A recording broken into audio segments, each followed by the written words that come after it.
Hello students, I am Sagar Agarwal. Welcome back to my channel. So students, हमारा subject है social science for class 8। जैसा कि आप सभी जानते हैं, हमने हमारा चैप्टर नंबर 5 नेचुरल डिज़ास्टर्स, इसका हमने रिवीजन स्टार्ट किया है।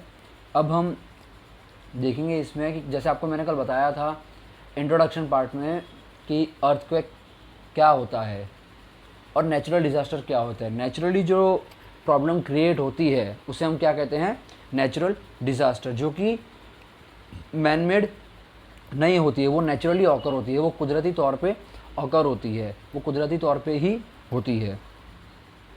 और उसकी वजह से जो नुकसान होता है वो काफ़ी प्रॉब्लम्स क्रिएट करता है, लोगों की जान चली जाती है। अर्थक्वेक आता है तो बिल्डिंगें जो होती है वो टूट जाती है, सड़कें टूट जाती है, रोड जो होती है वो फट जाती है, या तो फिर ब्रिज बनाए होते हैं वो टूट जाते हैं। बिल्डिंगें होती है वो ज़मीन के अंदर, पूरी की पूरी बिल्डिंग जो होती है वो पूरी ज़मीन के अंदर चली जाती है।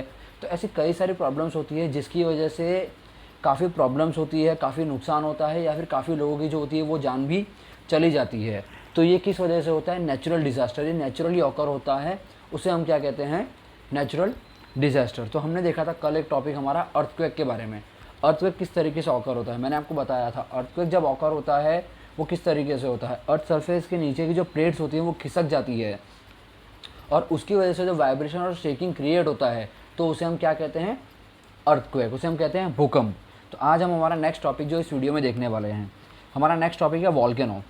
Volcano refers to an opening in the earth crust from which molten lava, rocks fragments, ashes, dust and gases are ejected from below the earth surface. Means जब वॉल्केनिक इरप्शन होता है तो वो किस वजह से होता है, अर्थ सरफेस के नीचे जो रॉक्स होते हैं वो पिघलने लगते हैं, या तो फिर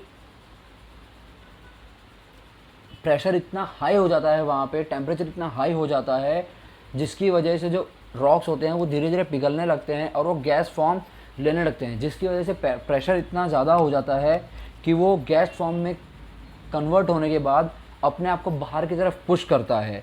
तो वो लावा बन के बाहर की तरफ बाहर निकलता है, जो कि बहुत ही ज़्यादा नुकसान पहुंचा सकता है। तो उसे हम क्या कहते हैं, volcanic eruption. Volcanic eruption occurs due to 4 main reasons. High temperature in the interior of the earth, जब टेम्परेचर बहुत ज़्यादा हाई हो जाता है अर्थ सरफेस के नीचे, तब creation of magma, creation of gases and vapour, rising of magma towards earth surface. Means जब प्रेशर बहुत ज़्यादा हाई हो जाता है तो वो कन्वर्ट होता है मैग्मा में। किस वजह से होता है, गैस और वेपर, जब टेम्परेचर बहुत ज़्यादा हाई होगा तो वहाँ पे जो रॉक्स होंगे वो पिघलने लगेंगे, तो वो किसका फॉर्म लेंगे, गैस का और वेपर का। और वो क्या होगा, जो लावा और मैग्मा जो वहाँ पे क्रिएट हुआ है उसे बहुत ज़्यादा प्रेशर से एक्सट्रैक्ट करने की कोशिश करेगा बाहर की तरफ। The magma is pushed upwards by the gases lying under the magma. जो क्या करेगा, बहुत ज़्यादा तेज़ी से बाहर की तरफ पुश करेगा, तो वो होता है volcanic eruption. There is only one active volcano in India and that is in the islands of Andaman and Nicobar. एक ही वॉल्केनो है जो कि अभी एक्टिव है, और वो कहाँ पे है, कौन से आइसलैंड पे है, Andaman and Nicobar. Volcanic eruption at any place और region leads to massive destruction in the local area. जब वॉल्केनिक इरप्शन होता है तो वो वहाँ के रीजन में, वहाँ के जो आसपास की जगह होती है वहाँ पे बहुत ज़्यादा प्रॉब्लम्स क्रिएट कर सकता है, बहुत ज़्यादा तबाही मचा सकता है। क्योंकि जो वॉल्केनो होता है वो काफ़ी ज़्यादा गर्म होता है, लावा जो होता है काफ़ी गर्म होता है, तो वहाँ के लोगों को उससे काफ़ी दिक्कतें झेलनी पड़ सकती हैं, क्योंकि टेम्परेचर जो होता है वो बहुत ज़्यादा हाई होने लगता है। Advantages of volcanic eruption, volcanoes have certain benefits too. उसके कुछ बेनिफिट्स भी है, जैसे कि अब हम देखेंगे। The fertility of land increases due to lava. जैसे ही लावा फैलने लगता है ज़मीन में, उसकी वजह से जो फर्टिलिटी होती है सॉइल की वो बढ़ने लगती है।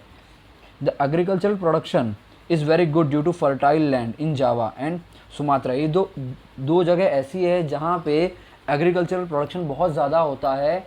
किस वजह से, वॉल्केनिक इरप्शन की वजह से। लैंड जो होता है वो अच्छी तरीके से फर्टाइल होने लगता है, as it is made of lava. The potassium rich soil from the volcanic residual helps the farmer to obtain abundant crop production. वो किस में हेल्प करता है, जो फार्मर्स होते हैं उनको उनकी जो फसल होती है, फसल उगाने में बहुत ज़्यादा हेल्प करता है, वो उनकी फसल जो होती है वो बर्बाद नहीं होती है, वो अच्छे से उगती है।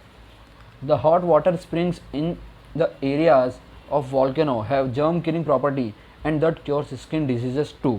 मीन्स जो ऐसा लावा जो होता है वो फैलता है बाहर की तरफ, तो वो क्या होता है, उसमें ऐसी प्रॉपर्टीज़ होती है, जर्म किलिंग प्रॉपर्टी होती है, उसमें ऐसा फंक्शनिंग होता है कि वो जर्म्स को किल करता है, जो हॉट वाटर होता है उसमें जर्म्स को किल करता है, और जो स्किन डिजीज़ जो होती है हमें उसमें भी वो हेल्प करता है। तो स्टूडेंट्स ये थे हमने आज देखे वॉल्केनिक इरप्शन के बारे में और उसके एडवांटेजेस, उसके हमने 4 मेंस रीज़न देखे कि उसके कौन से 4 मेन रीज़न्स है। तो ये वीडियो था हमारा आज के टॉपिक के रिलेटेड।